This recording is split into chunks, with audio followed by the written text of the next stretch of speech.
Обликът на една сграда създават архитектите, но освен запомнящ се и оригинален външен вид, за всяка сграда е важна и нейната здравина, а тя се гарантира от конструктора.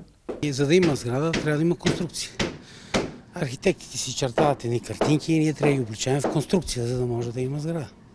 В България е един от най-тежките стандарти по отношение на здравината на сградите, казват специалистите в строителния бранш. Правят се много проверки на конструкциите, какви материали се влагат и как се случва това. Има ли опасност при този бум на строителство у нас някои от нормите за здравина да се пренебрегват? Спазват се. Не може да не се спазват.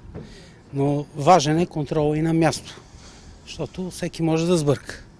Не е видял нещо, не направя. И като има и контрол от страна на строител, сам да се контролира себе си, да си контролира работниците, от страна на проектанта да мине да погледне какво е свършено, всичко е окей. Инженер Иван Георгиев е конструктор с богат опит от много обекти в цялата страна. Той е автор на конструкцията и на най-голямата жилищна сграда, която се строи в квартал Изток. Вчера той направи регулярната си проверка на арматурата, преди да бъде излята последната бетонова плоча. Ами добре, аз съм доволен от строителите.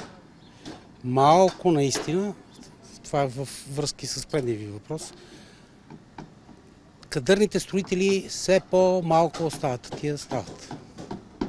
Все по-малко. И така да е. Тук е добре.